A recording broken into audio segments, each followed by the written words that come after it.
За сайхан наацгаж байна уу? Сүмдэрээ наацж явах хэрэгтэй гэлээ.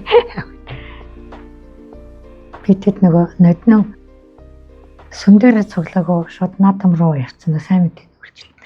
Тэгэхээр тэрний дараа айгу унцгаасан байхгүй энэ жилээр яг сүмдэрээ заавал байх хэрэгтэй минь эзний өдрөөс их хэрэгтэй минь гэж бас ярилцсан ба. Тэ эзэн дотор байх хэрэгтэй. За тэгээд наадамлж яваа хүмүүс маань бас сайн мэдээний үйлчлэлт явсан байх болтугай. Тэ тэнд уулзсан хүмүүстэй сайн мэдээ ярих болтугай. Эзнийг гэрчлэх болтугай гэж бас ерөөё. За өнөөдрийн номлын сэдэв бол зөв шалтгаанаар уурлах нь буюу Есүс юунд уурлж исэн бэ гэдэг тухай хэдүүлээ. Библиэс харж ярилцах болно. Гол ишлэл нь болохоор сургаалт төгс 16-гийн 2 дээр хүмүүний хамаг зам өөрийнх нь нүдэнд цэвэр харагддаг бол эзэн учир шалтгаанаар нь цэгнэн үздэгэ гэж.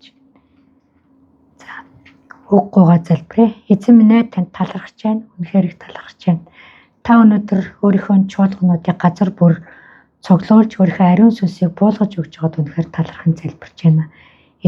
Эзний өсөл чуулган дээр ч гэсэн та өөрийнхөө ариун сүнсийг буулгаж дүүргэж өгсөнд үнэхээр талархан залбирч байна эзэн. Бид нар таныг магтлаа. Одоо таны үгийг сонсоход бэлэн болсон байна эзэн. Эзэн танд талархаж байна. Үнэхээр их талархаж байна. Та өөрийгөө биднэрт нээж дэлгэн харуулаарай гэж эзэн Есүс Христийн нэрээр гуйн залбирч байна. Аамен. За энэ ишлэл түрүүчийн бүтэн өдрийн Энди пастрын номлол дээр бас гарч ирсэн байгаа тийм ээ. Хүмүүс уурлж явахдаа өөрсдөө буруу гэж өрөөсөө боддгоо харин тэр уурных нь утга учирыг бол эзэн цаанаас нь цэгнэж харж яадаг баа тий. Тэрийг эзэн бол маш сайн ойлгоцсон байдаг. Юуны учир энэ уур болоод байгааг. За тэгээд бид нарыг уурлж болохгүй гэж хэлээгөө харин уурласнасаа болоод битгий нүгэл хийгээрэй л гэж Библиэд хэлсэн байгаа. Тэгээд уур гэдэг бол бидний бүх сэтгэл хөдлөлүүдийг давамгайлж ноёрхдог ийм сэтгэл хөдлөл байж байгаа. Тийм учраас бид нар уурлахаараа дандаа буруу шийдвэрүүд гаргачих гэдэг. Яг тэгвэл тэр уурны цаана маш олон муу сүнснүүд ингэж нэгддэг. Тэгээд нэгдснээрээ бидний эсрэг ажиллаж яадаг байгаа. За энэ тухай Энди пастор 4-7 хоногт яриад тэгээд энэ уурнаас яаж салах тухай аргуудыг бас хэлж өгсөн байгаа. Тийм ээ. За тэгээд уур үүсдэг шалтгаануудыг бас биднэрт ярьсан. Уураа илэрхийлдэг хэлбэрүүдийг бас биднэрт ярьсан асуудлыг яаж шийдэж болохыг бас ярьсан байгаа. За тэгэхээр уур болохоор ямар нэгэн зүйл бидний санснаар болоогүй буюу бидний гордлог тасрах үед дандаа уур үүсч идэг. Тэгээ бас айж төгсгтэй уурладаг, сэтгэлээр унахтай, илмэгдэхтэй, дарамтлуулахтай, ичхтэй, эрх мэдэл дутахтай, гүтгүүлэхтэй, дотроо шаналж цоохтой бид нар уурлаж, бачимдаж, гомдож, хорсож, дууга хурааж яжлах, өгөөдөх байдлаар уурлуудаа илэрхийлдэг гэж ярьсан байгаа тийм ээ. Тэгээд бидний тэр уурнасаа салж байгаа арга замууд нь донтолт, зугаа цэнгийн, хоол, эм тариа ийм аргуудаар бид нар уураа дарахыг оролддог гэж ярьсан. Тэгэхэд ер нь эндээс харах юм бол уур ерөөсөө галзуурахын өмнөх хамгийн ихний шат байгаа байхгүй юу? Тэр энэ уурыг алга болохгүй л бол бид нар галзуурах руу л явж гин гэсэн үг гэж байгаа тийм. Тийм учраас бид нар бурханд санаа зоволт асуудлуудаа өгч явах хэрэгтэй. Тэгээд үүний тулд бид нар Иесустай хувьчлан ярилцах замаар л уурнасаа сална гэдгийг бас бид нар бодох хэрэгтэй байна. Тийм учраас Эфес 4:6-д уурлсан ч нүгэл бөөвөл та нарын уур хилэн дээр нар бууж аргаг. Заримдаа нар бууж аргаг гэдгийг хүмүүс яг тэр өдөр асуудлаа шийдэж гэнэ гэж бодоол тий. Хоорондоо марах гараа тэр өдрөө асуудлаа шийдэх гал улам хэрэлдээд идэх байхгүй юу? Яг тийм биш тий. Энийг бол явцын дунд шийдэж болно. Ямар ч байсан л асуудлаа шийд гэсэн үг. Уураа хяна гэсэн л үг гэж байгаа тийм байна. За Библийн бааtruуд бол сэтгэл хөдлөлөө уураар илэрхийлсэн тохиолдлууд маш их байгаа. Тэгээ Мосе уурлж исэн. Тэгээ Мосе уурлсандаа болоод Бурхныг гүйч сонсч чадахгүй энэ хаданд тушаагаад ус гарах гэж яхад чинь уурандаа хадыг цохиж ус гаргаад өөрөө амлалтын нутаг руу орох эрхээ асуулж исэн байдаг тийм ээ. Бид нар апостол Паул хүртэл уурлж ирснийг мэднэ. Гэхдээ ямар шалтгаанаар уурлж ирснийг бид нар харах хэрэгтэй. Апостол Паул Иесус дээр ирээгүй байхдаа бол Бурхны төлөө ажил хийж гин гэж бодоод тэгээд Бурхны эсрэг байгаа фарисеучуудын эсрэг байгаа хүмүүсийн эсрэг тэмцэж уурладаг байсан те. Зүрх нь бол Бурхны төлөө зүрх тэмшиг мөртлөө ууралж байгаа уур нь буруу. Тиймээс христч хүмүүсийг мөрдөж мөршгчээсэн байгаа. Харин христч болсныхаа дараа бас өөр уур нь бол өөрчлөгдсөн байгаа. Өөр байсан. Гэх мэтчлэн ингээд уурын шалтгаанууд бол маш өөр идэг. Бид нар түрүүчийн юунд ярьжсэн хуучин гэрээг уншихад Бурхан маш аимшигтай харагддаг гэдэг. Тэ Бурханы тэнд бүр уур хилэн харагддаг байхгүй юу те. Зүгээр ангер биш. Урот гэдэг те. Бүр уур хилэн харагдчихэдэг.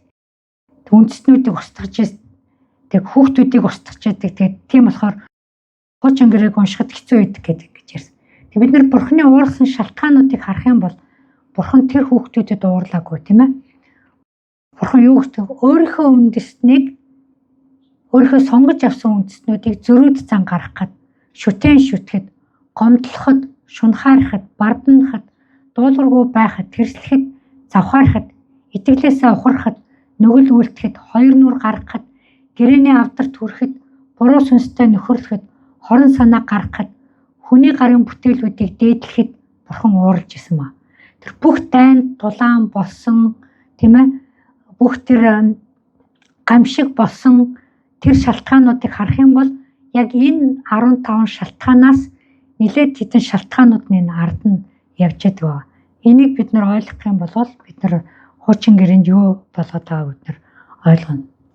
Бурхан бол хүмүүсийн алдаа болгон дээр ууралдаггүй. Хилдэг, анхааруулдаг, зэмлдэг, өршөөдөг, уучлдаг. Тэ? Бурханы нэгүүлсэл бол маш агуу. Тэр дайн болохоос өмнө маш их юмнууд болсон байдаг. Бурхан маш олон янзаар ярих гэж оролдсон байдаг. Тэ? Харин хүмүүс ойлгохгүйгээр зүрх нь хатуурал явсан байдаг. За өнөөдөр бид нар Иесус юунд яаж ууралж ирснийг Библиэс үзье. Гэхдээ уурын үзээс өмнө юунд уурлахгүй байсныг бас бид нар харах хэрэгтэй. За бид нарыг хүн гэдэг үүднээс харах юм бол Иесус тэр их хавчлаг доромжлолын дунд уурлах шалтгаан маш олон байсан байхгүй. Тэгэхэд Иесус юм болгонд ууралдаггүй байсан.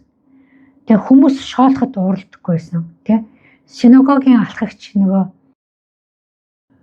Ярийн гэрт очиод тэр нас орсон охиныг нь унтцсан байна гэж хэлэхэд тэр хүмүүс шоолж исэн тэ. Тэгэхэд Иесус уурлаагүй зүгээр хийх юмаа хийгээл гарсан. Ромын цэргүүд тэр цовдлохынхаа өмнө тохуурхаад тэг өрөөс титэм хийж өгөөд толгоонд нь ингэж шигтгэхэд Иесус уурлаагүй. Гаранд нь хадаас хадж байхад Иесус уурлаагүй. Цовдлж байхад ерөөсөө уурлаагүй тэ. Өөрийнх нь төрсөн Назар хотынхан бүр хадан цохороо аваад чулуугаар шидээд эндээс түлхэж унгаагаад алах гэж байгаад Иесус уурлаагүй. Зүгээр л дундаас нь гараа авцсан тийм ээ. Энд чи Йосефийн хүүшт нөгөө мужааны хүү ийм ах トゥ нартай тий гэж удам угсаагаар нь ялгуурлаж байгаад Иесус уурлаагүй. Амралтын өдөр дагалдагчдын тарийн төрөө шурталж юм идлээ гэж шүүмжлэхэд Иесус уурлаагүй.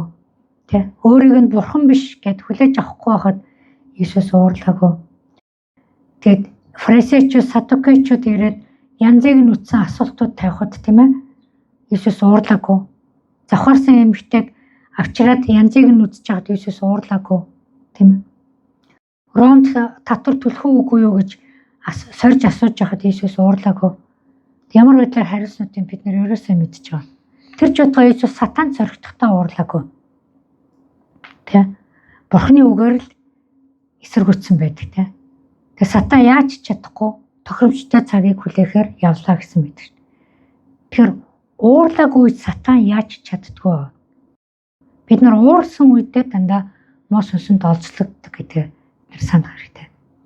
Харин Иесус юунд уурладаг байсан бэ гэхээр ямар нэгэн зөвхт бус зүйл болоход шудраг бус зүйл болоход уурладаг байсан байна. За хүүхдүүдийг өөрлөө нэрүүлэхгүй Иесус ууралсан. Библиэлд бүр яг ууралсан гэж бичсэн байгаа. Марк 10:13-аас 14. Хүмүүс Иесусээр хүүхдүүдэд гар хүргүүлэхийн тулд түүн рүү хүүхдүүдэд авчирч байлаа. Харин шавнар тэднийг зэмлэв. Есүс үүнийг хараад уурлаж шавнартаа "Хүүхдүүдийг над руу ирэхийг зөвшөөр. Тэднийг бүү хор. Учир нь Бурхны хаанчлал тэдэн шиг хүмүүсийг юмаа" гэж хэлсэн. Энэ дээр яг Есүс уурлаж шавнартаа уурлсан гэж бүр яг байна. Ээж аав нар нь хүүхдүүдээ аваад ирсэн. Есүсээс одоо ерөөл ахуулахын тулд айдас ахуулахын тулд гэх юм уу, тийм ээ. Тэгэхэд нөгөө шавнар нь орд болохгүй байсан. Шавнар нь бол амынхандаа багшаа хамгаалаад байгаа шүү дээ, тийм хүмүүс таар. Харин сүнслэг юмыг бол ойлгохгүйсэн. Хүүхдүүд зүрх сэтгэл нь маш зөөлөн Бурхны үгийг шууд авч чадах тийм хүмүүс гэдгийг ойлгохгүйсэн. Тэгээд энийг Есүс шавнартаа ойлгуулахын тулд тэр уурлаж өөрийнхөө сэтгэл хөдлөлийг гаргаж иж ойлгуулсан байна. За, амралтын өдөр эдгэрэл чөлөөлтийг хориход Есүс уурлаж ирсэн. Марк 3:1-5. Тэгээд тэр дахин синагогт ороход тэнд хатангар гартай хүн байжээ. Тэд түүнийг буруутгахын тулд амралтын өдөр тэр хүнийг Есүс эдгээх нү хэмээн түүнийг ажиглан харж байлаа. Есүс хатангар гартай хүнд босоод урагшаа гар гэхэд тэдэнд амралтын өдөр сайныг үйлдэх эсвэл мууг үйлдэх, ам аврах эсвэл ам хөнөөхийн аль нь хуульд нийцэх вэ гэсэн боловч тэд дугарсангүй. Есүс ууртаагаар тэднийг тойруулан харснаа тэдний зүрх сэтгэл хатууд харамсаж тэр хүнд гараа сунг гэв. Мөнх хүн гараа сунгасанд гар нь эдгэрсэн байлаа гэж.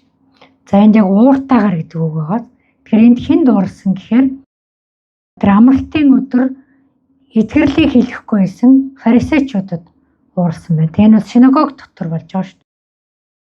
За синагог дотор тэд нар амралтын өдрийг сахих гэж цугларсан байна. Тэгсэн хэрнээ эдгэрэл чөлөөлт хүлээж авах. Одоо яг ийм эдгэрэл чөлөөлтийг зөвшөөрдөггүй сүм чуулган бас зөндөө байгаа. Тэг энтэй адилхан.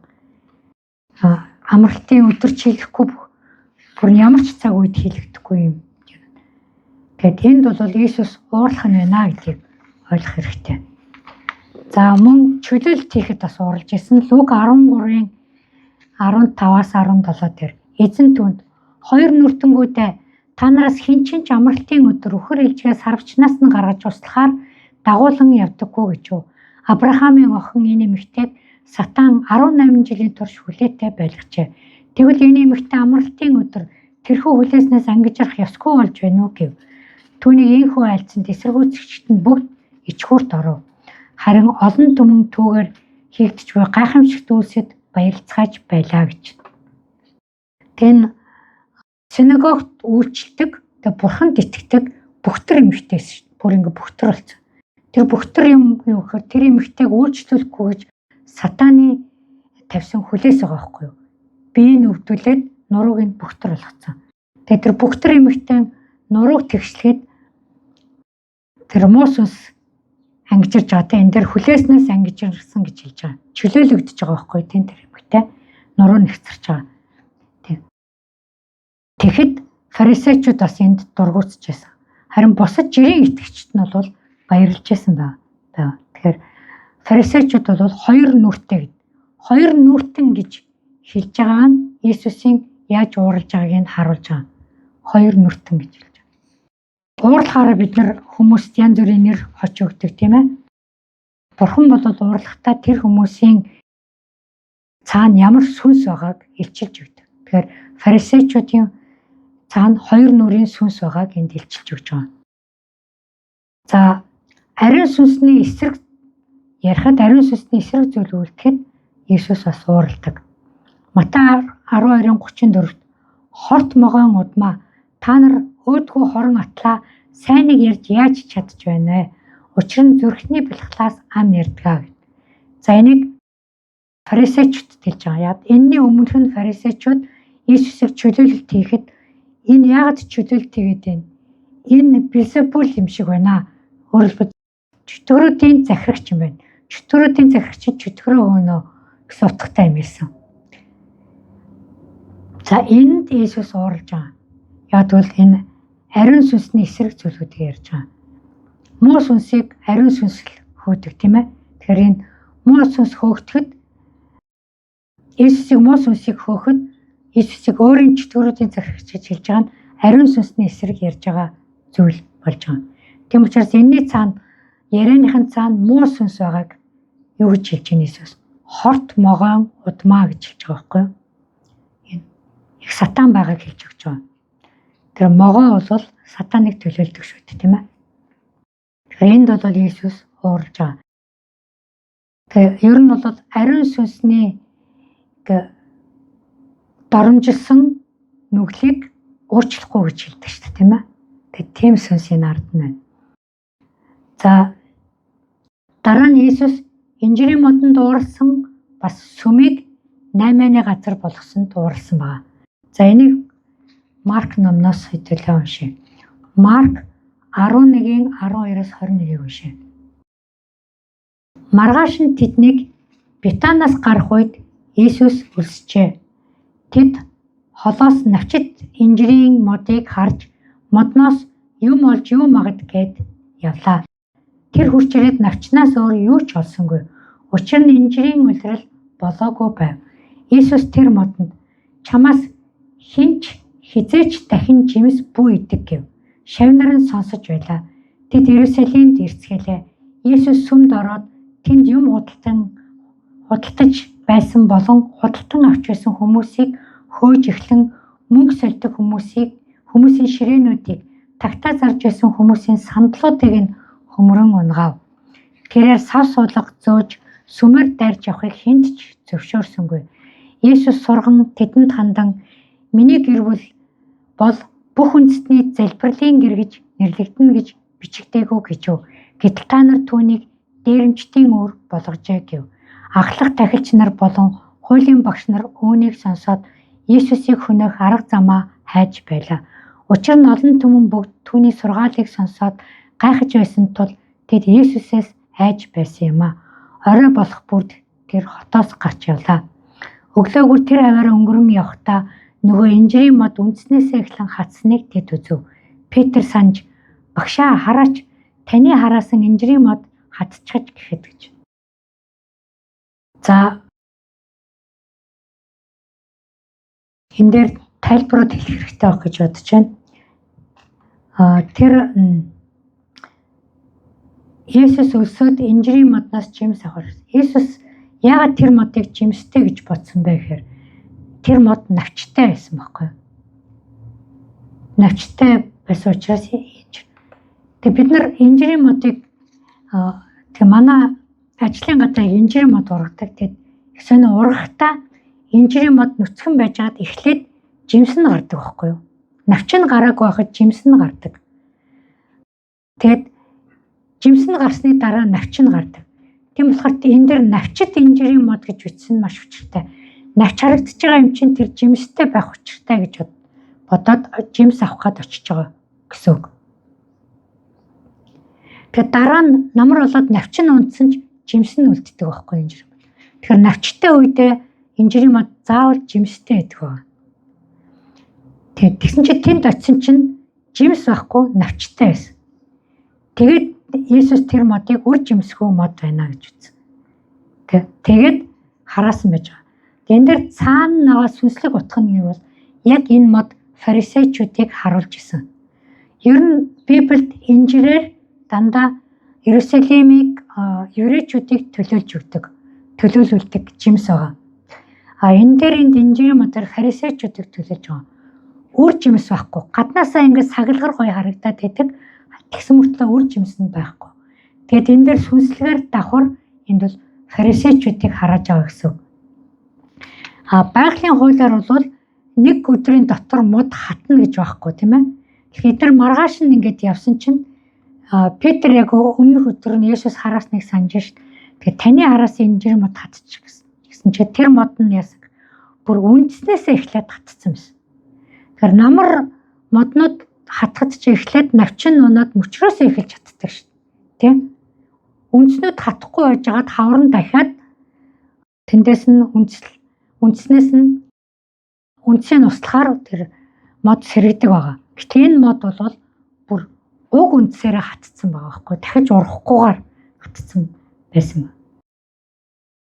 Тэгэхээр тэр инжирийн модыг модонд үнэхээр Иесус уурлаж хараасан байна гэдэг нь бол энд мэдэгдэж байгаа.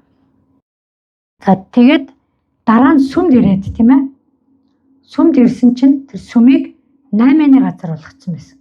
Энд ч нөгөө тахилд өргөх малнууд зараад тийм ядуу хүмүүсэнд авах тагтаа зараад тийм. Тэгээ өөр одоо юунууд зардаг байсан нөгөө янз бүрийн лаанууд, үнэр гаргадаг бодисууд 9 шидийн юмнууд тэнд зардаг байсан ба. Тэгээ Иесус уурлсан. Гэхдээ Иесус энд орж ирээд уурлахдаа хүмүүс уурлаагүй тийм ээ. Хүмүүсийг нь зөвөр хөөгөөд тэглээ гаргацсан. Харин яасан ширээнүүдийг нь түлхэж унагсан байна. Сандлуудыг нь хөмрүүлсэн байна, тийм ээ. Тэр юм зарж байгаа юмнуудыг тэгж гаргасан байна, тийм ээ. Сая бид нөгөө Chosen киноны 5 дугаар анги үзсэн чи яг энэ хэсгийг төрсөж харуулсан байлаа. Тэн дээр ингээд тагтаануудын торноос нь гаргаж аваад малуудыг нь ингэж гаргаад өөр ингээд нөгөө шилбүр хийгээд ирсэн тэр шилбүрээрээ тэр малнуудыг хөөж байгаа тийм төрслүүдийг харуулж илээ л та тий. Уран бүтээлч бас нэг нарийн юмнуудыг олж харуулсан. Тэгээд яг тэр сүм дээр очиод яг фарисеучудад нүүрэн дээр нь хэлж байгаа тийм ээ. Та нар яагаад миний өргөөг энэ залбирлын гэрийг дээрэмчтийн үүр бол.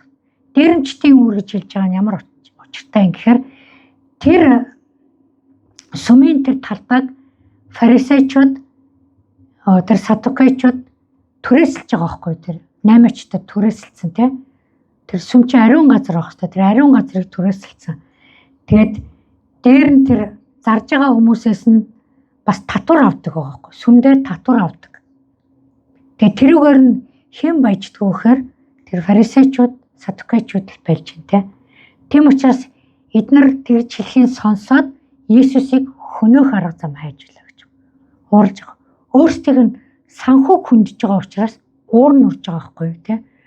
Нөгөө орж ирдэг хөрөнгө орлогын их усэр лөө Иесус уурж дайрсан учраас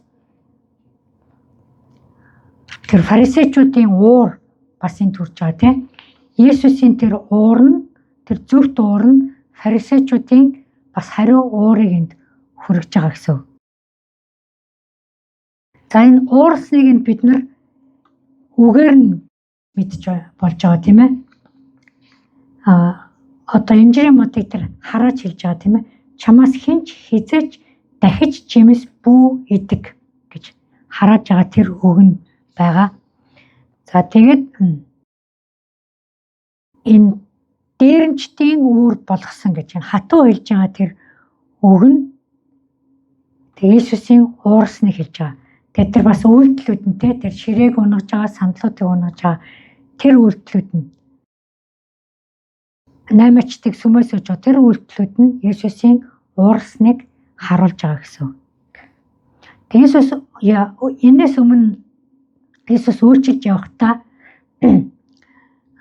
бас фарисеучуудыг залхай хүмүүс гэж хэлсэн те. Залхай хүмүүс гэдэг нь юу гэж байгаа та нар амаараа бурхныг хүндэлдэг хэрнээ зүрх чинь бурхнаас хол байдаг хүмүүс гэж хэлжсэн. Энэ Матай 15-д байгаа. Бас та нар бузар олон завхаа үеийнхэн гэж хэлжсэн. Матай 16-гийн 4-д байгаа. Тэгээ бид нараас өөрсдөө цэвэрлж байгаа үед ингээд нэр очныхоо тухай бодож байгаас бид нарыг янз бүрийн нэр хочоор дуутахад муу сүнснүүд орж ирснийг мэднэ. Нэр очоор дуутахад бид нар ууралж ирснаа мэднэ. Тэ? Тэгэхээр эн чинь фарисеучудаас ингэж дуудуулахдаа хичнээн үн ч гэсэн бас ингээд уур нь өрөөд байгаа шүү дээ. Тэгээ уур нь өрөөд Иесусыг ингээд үйлчлэлийн дагаал явсан байхгүй Иесусыг унах гал ингээд дагаал яваад. Тэгээ одоо Иесус юуныхаа үйлчлэлийнхаа сүүлийн хэсэг рүү энд ирж байгаа тийм ээ. Тэгээд энэс өмнө л дагалдагчтай бас фарисеучуудын тухай бас анхааруулж хэлжсэн. Марк 12:38-аас 40-д тэр өөрийн сургаалдаа айлдран хуулийн багш нараас сэрэмжлэгтэн тэд урт нүмерэгтэй явж хөл ихтэй газруудад хөндлүүлэн мэдлүүлэх дуртай. Мөн тэд синагогууд тэргүүн суудалд найран дээр хойморт залрах дуртай бөгөөд бэлэвсэн эмэгтэйчүүдийн гэрийг цөлмөж удаан залбирч буй дүр үзүүлдэг. эдгээр хүлэмж шийтгэл хүлээнэ гэв. Дагалдагч нартай энийг бол ойлгуулж өгч ирсэн тийм ээ. Тэр бол зөвхөн гадна байдлаараа хүмүүсийг татдаг. Доторх нь бол ерөөсөө авах юм байхгүй хүмүүсээ гэдгийг хэлсэн тийм. А тэд нар бас өөрсдөө ингэж өргөмжилдэг. Тэгээд хүмүүсийн юмд шундаг. Бүр ядуу хүмүүсийн юм. Тэр үед бэлгэсэн эмэгтэйчүүд бол хамгийн ядуу хүмүүс байгаа тийм. Тэр хүмүүсийн гэрийг цөлмөдөг гэхэр чинь ямар шунхай хүмүүс байгаа нь энэ. Тэгээ энийг дагалдагчтай ингэж хэлж өгч идэг. Тэгээ энэ Иесусийн бас уур нь хүрдэг байсан баа. За тэгээд ингэж анхаарч усныгаа дараа нь фарисеучудад яг өөрсдөд нь хэлдэг. За энэ нь болохоор Матай 23-ын 13-аас 34-т байгаа. Нэлээд урт зүйлүүдийг бид гэхдээ ингээ хувааж хэлж өгнө. Тэгээ юугаар хуваах гэхээр энд бол 8 удаа фарисеучудыг золгүй гэж хэлсэн баг. Яг фарисеучуд энд бол үнэхээр юунд баг бурхны хараалыг хүртээд гэж хэлэхэд болно тийм ээ. Шийтгэлийг хүртээд одоо там руугаа явах зэрэгтэй хүртсэнийг энд бол хэлж өгч байгаа. Тийм учраас золгүй гэж хэлж байгаа байхгүй юу. Тэгээд энд болохоор бас Иесусийн ууралж байгаа бас энд харагдана. За нэгдүгээрт нь Иесус юунд уурсан гэхээр Матай 23-ын 13 дугаар ишлэлд байгаа. Фарисеучуд бурхантай дайсагналцаад байсанд ууралж байгаа. Гэвч хоёр нүрт хуулийн багш нар болон фарисеучуд та нар золгүй ээ. Юу гэвэл та нар хүмүүсээс Тэнгэрийн хаанчлалыг хаадаг. Та нар өөрсдөө ч ордоггүй, хор хүмүүсийг ч оруулдаггүй. За энэ бол хамгийн аюултай зүйл байгаа байхгүй юу? Өөрсдөө авралыг аваагүй, өөрсдөө бурхантай нэгдээгүй, Иесусийг яг аврагч эзнэрээ хүлээж аваагүй тийм хүмүүс сүмд үйлчилж байна гэсэн утга байгаа шүү дээ. Тэ одоо шинэ гэрээний утгаар тайлбарлавал тэгээгүй мөртлөө өөрсдөө амар шашинлаг дүр харуулад тэг өөрсдөө ч авралыг аваагүй хүмүүсийг ч авралыг авахгүй бурхны хаанчлал руу оруулахгүй. Тэ энэ бол ерөөсөө шууд бурхны эсрэг зүйл хийж байгаа зүйл. Бурхны дайсан гэсэн үг гэдгийг хэлж өгч байгаа. Тэм учраас фарисеучуудыг золгүй яа гэж хэлж байна, тийм ээ. Тэгэд одоо орчин үеийн утгаар тайлбарлах юм бол хүмүүсийг ерөөсөө шүтэн бишрэх эрх чөлөөнөөс нь холдуулж байгаа гэсэн үг байхгүй. Жинхэнэ үннээс холдуулж байгаа. Тийм ээ. За дараагийнх нь золгүй зүйл юу болохоор гэхээр 14 дугаар эшлэлтэй байгаа. Матай 23-ын 14. Хоёр нүрт хуулийн багш нар фарисеучуд та нар золгүй ээ. Юу гэвэл та нар бэлэвсэн эмэгтэйчүүдийн гэрийг цөлмөдөг атлаа удаан залбирах дүр үзүүлдэг тул та нар илүү хүнд шийтгэл хүлээнэ гэсэн. Тэ? Энэ бол хоёр нүр гаргаж дарамтлагыг хэлж өгч байгаа байхгүй юу? Тэ? Дандаа шунхайн сэтлэр хүмүүс рүү ирж байгаагаа өөрсдөө шашинлаг дүрээрээ халахалдаг байгаа байхгүй. Удаан залбираад тий. Энэ хоёр нүрийн сүнс бол яг шашны сүнс байгаа. Шашинлаг байдлын сүнс гэж байгаа. Тэгээ өөрийнхөө тэр шунлыг тэр гаднах ариун байдлаараа халахалж агаад өөрсдөө ашиг олдог гэдгийг энд илчилж өгч байгаа. Есүс. Тэгээд ийм хуурамч хүмүүс бол хуурамч багш нар болов гэж байгаа шүү дээ. Илүү хүн шийтгэл хүлээнэ гэж хэлсэн. Энэ шинэ гэрэн дээр бас Илч Паул бас энэ хуурамч багш нарын тухай бас өөрийнхөө захидлуудад маш их анхааруулсан байдаг. Энэ тэрнтэй бас холбогдно. За 3 дугаарт нь фарисеучуд юугаараа золгохоор тэд нар хүмүүсийг хараал руу авчирдаг. Энэ 15 дугаар эшлэлд байгаа. Хоёр нүрт хуулийн багш нар фарисеучуд та нар золгүй ээ. Юу гэвэл та нар ганц хүнийг ч гэсэн сүсгтнээ болгохын тулд тэнгис газаргүй хөндлөн гулд явдаг.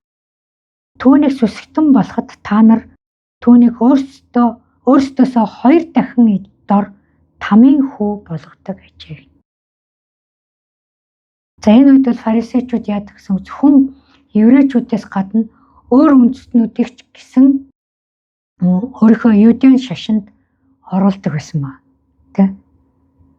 Ганц бурхан байдаг гэдгийг таньсан хүмүүс бас юудын шашин руу ирдэг ш тоордог тийм ээ. Тэгээ тэр хүмүүсээ бас буруу удирддаг байсныг энд хэлж байгаа. Тэнгис газаргүй орнууд чи бүр холоос хүмүүсийг олж ирдэг байсан байгаа. Тэгээд эднэрийг сүсгтэн болгочихж байгаа. Тэгээд зөв зам руу удирддаггүй учраас яг бол зөвхөн өөрийгөө шүтүүлдэг нөө одоо нөө буддизмд байдаг шиг яг л нэг хэсэг хүмүүсийг ингээд өөрийнхөө шавнар болгочдөг байхгүй юу. Тэгэл өөрийнхөө л юмыг ингээд заад яг тийм байдалд оруулчихж байгаа байхгүй юу. Одоо юугаар бол шинэ гэрээний үед бол калтууд, сектүүд болгочж байгаатай адилхан. Апостол Паул өөрийгөө хэлдэг шүү дээ. Би Гамалиелийн шав байсан гэд. Яг тэрэн шиг тэ хүн болгоо нэг раббайгийн, нэг фарисегийн юм шав байдаг. Тэгээ энэгээр яаж исэн гэхээр тэр нэг хүн нэг сүсгтний төлөө явж байгаа юм шиг хэрнээ тэр хүмүүсийг хүмүүс бурхныг танихгүй харин өөртөө өөрчлөлдөг. Шашинлаг юмнуудаа заагаад өгчдөг те. Ингэж тахил өөрөг, ингэж яв, ингэж алах, ингэж гიშг, амралтын өдрүүдийг сахих гэд яг юм шашинлаг ёс заншлыг аваачдаг. Тэгээ тэрийг Иесус юу гэж хэлсэн гэв? Бүр өөрсдөөсөө 2 дахин дор тамийн хүү болгочдөг гэж. Маш хатуу хэлж байгаа. Бид нар ч гэсэн хүмүүсийг сайн мэдээ хүргэчээд тэр хүмүүсээ яг дагалдуулаад тийм ээ яг авралынхын замаар дагалдуулахгүй болвол ингээд дутуу хийчнэ л гэсэн.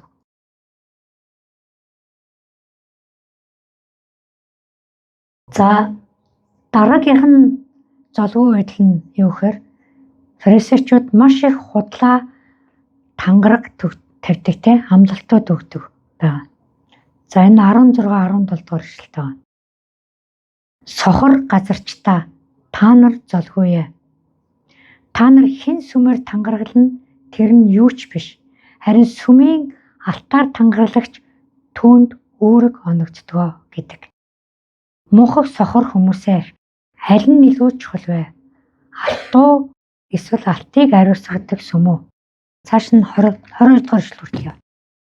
Хин тахилын ширээгээр тангаргална тэр нь юу ч биш.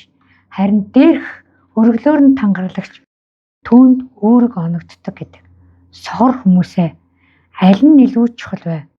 Өргөлөө эсвэл өргөлийг ариусгадаг тахилын ширээ юу? Иймээс тахилын ширээгээр тангарлагч нь тахилын ширээгээр болон дээр нь байгаа бүхнээр тангарлагч байгаа юм а. Сүмээр тангарлагч нь сүмээр болон түүн дотор оршдог түүгээр тангарлагч байгаа юм а. Тэнгэрээр тангарлагч нь бурхны сэнтигээр болон дээр нь залгагч түүгээр тангарлагч байгаа юм а. Тэгсэн чинь тангаргалдаг зүйлүүд нь юу вэ гэхээр алтаар тангаргалдаг байна. Тийм ээ? Тахилаар сүмээр тэнгэрээр тангаргалдаг. Цаатах сүнслэг юмнуудыг мэддэг. Тийм ээ? Тэр алт гэдгийн цаана сүм байгаа. Сүнслэг утгаараа сүм байгаа. Тахилын цаана тахилын ширээ байгаа. Өргөлийн цаана бас тахилын ширээ байгаа. Тийм ээ? Сүмийн дотор бурхан оршдог, ариун сүнс оршдог. Тэгээ тэнгэр гэж байгаа тэр тэнгэрт бурханы сэнтий байдаг. Цаана байгаа сүнслэг зүйлүүдийг хардаггүй учраас сүнсний хувьд сохор, тэгээ сонхор газарч гэж хэлээд байгаа байхгүй тийм. Тэгээ тэр бурханлаг биш байдал нь яаж байгааг тэр тангаргалж байгаа. Бурхан бол ерөөсөө бити юугаарч бити тангаргалаараа гэж хэлсэн шүү дээ. Тэгсэн чинь тангаргалж байгаа нэгдүгээр тэр бурханлаг биш. Хоёрдугаарт тэр зөв зүйлээрээ тангаргалаагүй тийм ээ. Сүм, тахилын ширээ, тэнгэр гэд тийм зүйлүүдээр ингээд тангаргалдаг. Тэр бит юмнуудаар тангаргалаад байгаа байхгүй юу? Сүнслэг юмнуудаар биш. Тэгээд тийм бит юмнуудаар өөрсдийнхөө тэр сүнслэг сохор байдлыг харуулж байгаа.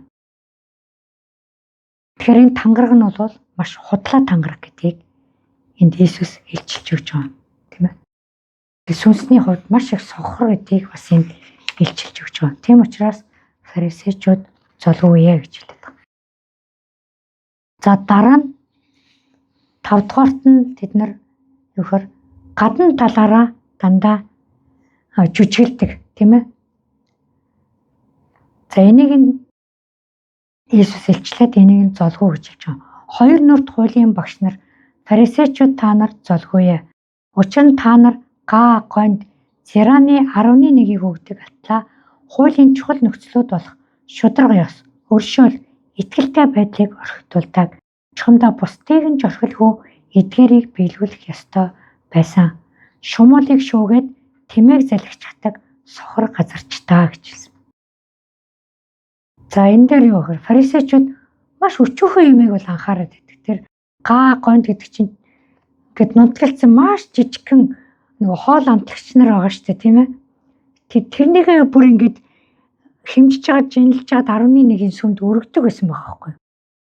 Тэгсэн хэрнээ шударга ёсыг орхитуулдаг, өршөөлийг орхитуулдаг, итгэлтэй байдлыг орхитуулдаг гэсэн.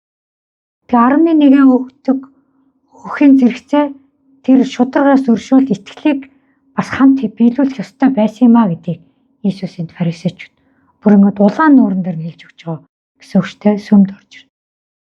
Иесус урд нь бол өөр газруудаар явж байхдаа өөрийг нь тагнаж чагнаж байгаа фарисеучудад хэлдэг байсан бол одоо энэ удаа бүр сүмдэр ирээд хэлж байгаа байхгүй юу. Тэгж байна.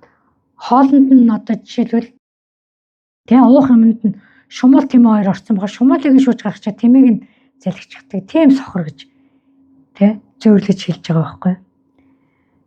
Тэгэхээр өчөөхөн зүйлд маш их анхаардаг хэрнээ хамгийн чухал ач холбогдолтой том зүйлийг ингэж орхитуулдаг. Тэр нь бол гаднаа ингэж жүжиглэж байгаа байдлаар нь бол харагдаж байна гэдгийг хэлж өгсөн. Тэр чи Иесус энтрийг ирээл амралтын өдөр тийм хийх гээд байна гэдэг тэр зүйлийг хэлсэн. Иесус амралтын өдөр хүний төлөө өгсөн үү? Хүн амралтын өдрийн төлөө өгсөн үү гэж асууж ирсэн байдаг тийм ээ. За дараагийнх нь золгүй байдал юу гэхээр фарисеучуд маш хуурамч цэвэрлэгээнүүдийг хийдэг. Маш цэвэрч харагддаг. Гэхдээ тэр цэвэрлэгээнүүд нь бол маш хуурамч. За Матай 23-ын 25-26 дугаар ишлэлүүд. Хоёр нүрт хуулийн багш нар фарисеучуд та нар золгүй. Учир нь та нар аяг тавгныхаа гадна талыг цэвэрлэдэг хэдий ч дотор нь дээрэм хувийн сонирхол дүүрэн ажээ. Сохор фарисей та эхлээд аяг савныхаа дотор талыг цэвэрл, тэгвэл гаднах нь ч мөн цэвэрхэн болно гэж. За энэ бол юуг нь хэлж байгаа нэхээр яг зүрхэн дотор нь юу байгааг нь Иесус хэлж байна. Зүрхэн маш бохир байгааг энд хэлж өгч байгаа байхгүй юу? Гадна талаараа ядгч Монголын нэг үг гэдэг гаднаа гэлэнцэг дотроо баланцэг гэлээ те. Яг тийм гэдгийг ингэж хэлж өгч байгаа юм тийм ээ. Гаднаа ингээл тийм гэё гаднаа маш ингээд цэвэрхэн үзэмжтэй гоё одоо сүрлэг харагдаад тэд нар чинь ингээд тийм маш өндөр малгаанууд ягаал те ингээд 9 чулуу шигтгэж гисэн ийм юунд ингрийн зүйлт хүртэл зүүж явдаг гэсэн шүү дээ. Тий. Сая тэр chosen дээр нөгөө негативсыг нөгөө эхнэр нь хувцалж байгааг харуулдаг те тэн дээр. Тэгсэн чи бүр ямар олон давхар юм өмсдөг те. Ямар олон юм зүүдэх юм бэ тэр ихтэй. Тийм их юм ус. Тэгэл нэг өндөр малгай өмсөөл. Тэгэл намтаа алхал гардаг юм л шүү дээ. Тэгэхээр чи нэг гаднаа цэвэр те нэг ариун харагдаж байгаа мөртлөө дотор нь тийм болохоор яг ингээд хоёр нүртэй байгаа байхгүй. Тэгээд бид нар чи нөгөө хоолоо идэхийнхаа өмнө гараа угаан, сүмд орохдоо гараа угаан. Тэгээд Есүсийг хүртэл та нар юу шавнар чи яагаад гараа угаахгүй байгаа? Яагаад мацаг орохгүй байгаа энэ гэл. Тэгээд шүмжилж ирсэн шүү дээ. Тэгсэн чи өөрсдөө болохоор дотор нь авах юм байхгүй гэдгийг хэлж өгч. За дараа нь бас юугаараа золгүй гэхээр фарисеучуд өөрсдөө дандаа зүвтгдэг байсан. 27-28 дугаар эшлэлээр хоёр нүрт хуулийн багш нар фарисеучуд та нар золгүй. Учир нь та нар бол цагаанаар будсан булшнууд шиг гаднаа гой сайхан харагддаг хэдий ч дотроо өхөксдийн яс болоод бузар бүхнээр дүүрэн ажээ. Та нар ч гэсэн хүмүүсийн өмнө гаднаа зөв хүмүүс мэт харагдавч дотроо хоёр нүрт зам болон хууль бус явдлаар дүүрэн ажээ. За энд бол бүр маш аюултай юмыг нээж харуулж байгаа те. Гаднаа цагаанаар будсан булшнууд шиг гэж хэлж байгаа байхгүй. Тэг гоёмсог харагддаг хэдий ч дотроо өхөксдийн яс болоод бузар бүхнэр дүүр. Ямар сүнс байгааг харуулж штэ. Бүхлийн сүнснүүдийг дотроо агуулсан юм байна. Тэгээ өөртөө хууль сахиулж байгаа юм шиг мөртлөө өөртөө дандаа хууль бус явдал хийдэг. Тэр завхарсан эмэгтэйг Иесус руу авчирхад за нүгэл үлдээгүй нь чулуу шид гэсэн чинь нэг нь ч чулуу шид чадаагүй үсттэй тий. Тэг өмнө нь хүртэл тэгж хэлж яхад тэд нар энэс хойш ерөөсө гимшээгүй л яваадсэн байхгүй. Тэгэд өөрсдийгөө юугаар зүтгэхээр дандаа тэр шашинлаг байдлуудаараа зүтгэдэг байсан. Тэг. Гэтэл дотор нь болохоор дандаа цөхрөл зэвүүцлүүд агуулгдсан байсан. Тэр хөхсдийн яс бузар зүйлүүд гэдэг ч юм бол цөхрөл зэвүүцлийг хэлж байгаа шүү дээ. Тэгээ энэ бол Иесус бүр ингээд доторхын маш олон зүйл байгааг ингээд илчилж өгч байгаа. За 8 дугаарт нь юугаараа золгоо гэхээр тэр дотроо юу байгааг мэдэхгүй мөртлөө тэр онгирдог тэр бие тоосон байдалтай гэдгийг хэлж өгч байгаа. За 29-аас 34 дугаар эшлэлтэй. Хоёр нүрт хуулийн багш нар фарисеучуд та нар золгүй. Учир нь та нар иш үзүүлэгчдийн бунханг барьж зөвхт хүмүүсийн хөшөөг чимдэг. Тэгээд хэрэг бид эцэг өвгдийнхээ үед амьдарч байсан бол иш үзүүлэгчдийн цусыг урсгахад тэдний хамсаатан болохгүй л байсан гэдэг. Тэгснээрээ та нар өөрсдийгөө иш үзүүлэгчдийн амийг бүрлэгсэн хүмүүсийн хөвгүүд гэдгээ гэрчилдэг. Та нар өг эцгүүдийнхээ гмийн хэмжээг дүүрэг, могойнуудаа, хорт могойн удмаа, тамийн шийтгэлээс та нар яаж зүхтаах вэ? Тиймээс үзэгтэн би та нар руу иш үзүүлэгчид ба мэргэн хүмүүс, хуулийн багш нарыг илгээж байна. Та нар тэдний заримыг нь алж, цовдолж, заримыг нь өөрсдийн синагогуудад ташуурдаж, хотоос хотод тэднийг хавчин мөшгөх болно гэж хэлсэн. За фарисеучуд юу гэж өнгөрсөн гэхээр өөрсдийнх нь эцэг өвгөд хуучин гэрээний үед иш үзүүлэгчдийг алж байсан. Харин бид нар ерөөсөө алахгүй байгаа гэж хэлсэн. Тэрүүгээрээ өнгөрөөдсөн байхгүй юу? Эцэг өвгдийнх нь ял шийтгэл 3-аас 4 үед нь өөрсдөд нэрнэ гэдгийг мэдгүй. Гимшээг байхгүй юу? Гимшсэн бол тэрнээс салах ёстой гэдгээ тэд нар ойлгоогүй байсан. Харин бид нар эцэг өвгдийнхээ хийжсэнийг хийгээгүй гэдгээ юугаар харуулж байсан гэхээр тэр иш үзүүлэгчдийн бунхан, иш үзүүлэгчдийн хөшөөнүүдийг босгож харуулад байсан байхгүй. Гимшээгүй мөртлөө. Тэгсэн чинь Иесус юу гэжсэн? Та нар эцэг өвгдийнхээ гмийн хэмжээг дүүргэнэ гэж хэлсэн. Тэр нь юу гэж хэлж байгаа нэхээр тэр дараа нь Иесусийн дагалдагч нарыг тэд нар барьж авч алан цовдлно гэдгийг хэлсэн те. Энээс хойш Христ итгэгчдийг тэд нар хавчхолно гэдгийг нь хэлсэн мөн. Тэгээ яг ийм зүйлүүд болсон шүү дээ тийм ээ. Иесусыг дагж исэн бүх дагалдагч нар бүгдээрээ алуул цовдлос хамгийн анхных нь нас орсон Иохны ах Яков яг синагог дотор алуулсан байгаа шүү дээ. Яг энийг хийсэн баг. Энэ иш үзүүлгийг Иесус яг хэлсэн те. Иесусыг өөрийн алхаас эхэлсэн байгаа шүү дээ. Тэгээ энэний өмнөхөн эдгээр алаагүй гэлээдэг. Энэний өмнөхөн баптист Иохныг алсан шүү дээ. Тэ? Тэд нар худлаа ингэж өнгөрч бие таасан ба. Эцэг өвгдөөсөөс ч илүү муу нүгэл үлдэх гэхэд бид нар мэдхгүй өнгөрч байсан байж байгаа. Тэгэд Иесус тэднэрт уурлаж байгаа нь юугаар харагдаж байна гэхээр хоёр нүртэн сохор газарчид мунхаг сохор хүмүүс могоонууд хорт могоон удам гэж тэд нарыг дуудаж байгаа. Энэ бол зөвхөн хочилж байгаа зүйл биш. Яг үннийг нь илчилсэн, яг тэдний ард ямар сүнснүүд байгааг илчилсэн ийм үгнүүд байгаа байхгүй. Иохан Баптист хүртэл хэлжсэн шүү дээ, тийм ээ.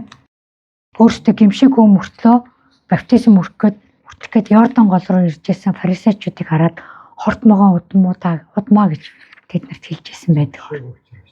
Тийм, тэд нар гимшээгүй учраас тэд нарыг баптизм хүртэхгүй, тийм ээ. Тэгж хэлжсэн байна. Тэгэд энэ үгнүүд Есүсийн уурж байгааг харуулахаас гадна яг ард нь ямар сүнс байгааг хэлээд байгаа гэдэг бид нэр сүнслэг утгаар харах хэрэгтэй байхгүй. Тэгэхээр тэр олон сүнснүүд бүгдээрээ өрүүлсэн шүү дээ. Яг өөрсдийг нь илчлэхээр Есүс сүмд орж ирэнгүүт л сүнснүүд өрүүлзээд л тий Есүсээ чи яах гэж ирсэн бэ? Бид нарыг хөөх гэж ирвэгэд өөрсдөө өрүүлзээд эхэлдэг үстэй. Яг ариун сүнс орж ирэхэд л юу. Тэгээ Есүс ингээд янгууд яг эднэр өрүүлзээд тэгэхээр фарисеучуд маш их ууртай болж энд ирж байгаа байхгүй юу? Тэгээ тэр уур нь Есүсийг бүр алах шийдвэр гаргахад хүрэж байгаа шүү дээ тэд нар. Тэгээ фарисеучуудын тэр уурын тэр сүнс нь бусад олон хүмүүст байгаа тэр сүнсүүд бас тараад бас өрүүлзүүлж байгаа шүү дээ. Тэгээ тэндээс ингээд юу өсөж байгаа байхгүй юу? Нөгөө айгүй олон ууралсан юм хүн сүргийг бий болгож байгаа моб гэж хэлдэг те. Тэр моб өсөж байгаа. Тэр уурын сүнс бол маш аюултай зүйл нь юу гэхээр маш олон ууралсан хүмүүс сүхэг нийлэхээр моб үүсдэг гэж байгаа. Тэгээ тэнд бол сатан бол маш аимшигтай ажилтдаг. За бид нар энийг бол харсан тийм ээ. Тэр ковидын үед болсон тэр хотуудад болсон цаглаа бослог хөдөлгөөнүүд те. Тэгээ та нар тэнд санаж байгаа. Тэд нар юу гэж орилж байсан? Флойд гэж орилж санаж байна. Флойдын нэрийг. Тэр өгсөн тэр буруугаар өгсөн тэр хүмүүсийн нэрэн донд үхлийн сүнснүүд, уурын сүнснүүд байнга явдаг байхгүй. Тэгэхээр тэр өмнө самуу хийж байгаа хүмүүсийн хашгирж байгаа тэр донд тэр хашгирааны донд тэр муу сүнснүүд ажилтдаг байхгүй. Тэр хүн юу гэж хашгирна хүмүүс тэр сүнсийг дагаад юу ч хийхэд бэлэн байдаг. Тэгэл урагшаа гэж хашгирмал урагшаа болно. Энийг хаглаад гэвэл хаглана. Тэгээ тэрийг бариач гэвэл тэр сүрэг хөдөлдөг байхгүй юу? Тэр уурын сүнс ямар хэмжээнд ажилтгийг бид нар ингээд маш олон байдлаар харсан тий амьдрал дээр маш орсон байдлаар. Тийм сүнснүүдээс айж байгаа тий. Энэ Иесусийн үеж яг тийм сүнснүүд нийлээд юун дээр ярьсан гэхэд тэд нар синагогт цуглаж байгаад тий Иесусыг тэр Пам Сандей хосоонагээд ухтж авч ирсэн тэр хүмүүс нь тэр сүрэг дотор орчихсон цовдол гэж ташгараад зогсож байсан байхгүй. Тийм юм бүр аваачдаг гэдэг бодох. Тийм учраас бид нар тэр уурнаасаа чөлөөлөгдөх бол маш чухал. Тэр чөлөөлөгдөхгүй байх юм бол бид нар нэг мэтгэд тэр үүмэний сүрэгт орсон явж байгч магадaltaй. Тэгээд тэр уурнууд бол янз бүрийн уур гэж болно тий. Гомдлоосоо салаагүй зүгээр л бие биендээ уурсан тэр уурнууд ямар нэгэн уурал хүний дотор байвал тэнд очиод нэгтчих магадaltaй байдаг байхгүй юу? Тэгэхээр бид нар яг фарисеучудад байгаа ийм сүнснүүд биднэрт байна уу гэж бид нар бас өөрсдөө нэгжиж үзэх хэрэгтэй байхгүй тий. Хоёр нүрийн сүнс, худал хуурмгийн сүнс, ийм сүнслэг сохор байдлын сүнс, шунлын сүнс, дарахлын сүнс, мухруулгын сүнс, өрүүлцдэг сүнс, ууралдаг сүнс гэл ингээд энэ ч бүр өчнөө сүнс байгаа байхгүй юу? Тэ? Энийг бид нар ингэж харж ойлгох хэрэгтэй. Тэгэхээр нэгдгээр юу болдгийг энэ Библиэд ер нь харуулж өгсөн байна. Ариун сүнс бидний дотор байгааг л илчилж өгч яадаг. Тэгэхээр бид нар ариун сүнстэй Иесусээс гуйж ямар уур бидний дотор байна гэдээ бид нар ингэж цэвэрлэгдэх ёстой байгаа шүү. Тэгээ бүгдээрээ иймэрхүү шалтгаануудаар Бурхныг уурлуулж байсан уу гэдгийг бодох хэрэгтэй, тийм ээ. Зөвхөн хүмүүсийг уурлуулж байсан уу гэдгийг бодохоос гадна Бурхныг юун дээр уурлуулж байсан. Бурхныг уурлуулж байсан юмнууд бас биднэрт байдаг шүү дээ. Сайн мэдээ ингээ олон хүн хүргээд ахт бид нар тоохгүй яваад байсан. Тэн дээр Бурхныг бас уурлуул. Харин Бурхан нэгүүлсэлтэй тулдаа тэр үед цогчихгүй яваад байсан байгаа юм байна гэж ойлгох байхгүй. Бурхны нэгүүлсэл ямар агуу юм бэ гэдэг тийм. Өнөөдөр яагаад энэ олон муу хүмүүс амьд байгаад байна гэдэг чинь Бурхны л нэгүүлсэл байхгүй юу? Тэд нар сайн мэдээ хүлээж авах боломжуудыг л Бурхан өгöd байгаа тийм. Гимшээд ирэх боломжуудыг л өгöd байгаа гэсэн. Тэгэхээр ийм их нэгүүлсэлтэй Бурхан. Тэгэхээр Бурхан уурлахыг урдаа барьдаггүй. Бурхан харин нэгүүлслээ урдаа барьдаг шүү гэдэг бид бодох хэрэгтэй байгаамаа. Тэгэхээр ийм нэгүүлсэлтэй Бурханыхаа төлөө бүгдээрээ талархъя. Эзэн танд талархаж байна, үнэхээр их талархаж байна. Та биднэрт өдөр бүр нэгүүлслээ харуулдаг талархан залбирч байна. Эзэн та бид нарыг ямар их юмнаас чөлөөлж байгааг үнэхээр талархан залбирч байна. Тэр ямар их юм буруу хийгээд яваад байсныгаа бас гимшин залбирч байна эзэн. Та бид нарыг хоёр нүр гарахаас хамгаалаарай, шашинчхаас хамгаалаарай гэж гойн залбирч байна. Эзэн дотор талыг минь та үнэхээр цэвэрлэж өгөөрэй гэж гойн залбирч байна эзэн. Та үнэхээр аягны дотор гадна руу угаадаг шиг та бид нарыг цэвэрлж угааж өгөөрэй гэж гойн залбирч байна. Эзэн танд үнэхээр талархаж байна. Эзэн өнөөдөр бид нар наадмаа тэмдэглээд гоёлын хувцс өмссөн сайхан хүмүүс нэг талбай дээр цугларч ивж тэнд ямар хүмүүс байгааг хэн ч мэдэхгүй эзэн. Тэнд ямар сүнснүүд цугларч байгааг хэн ч мэдэхгүй эзэн. Та харин өөрийнхөө нэгүслийг тэнд байлгаж тэнд та бас хамгаалаарай гэж гойн залбирч байна эзэн.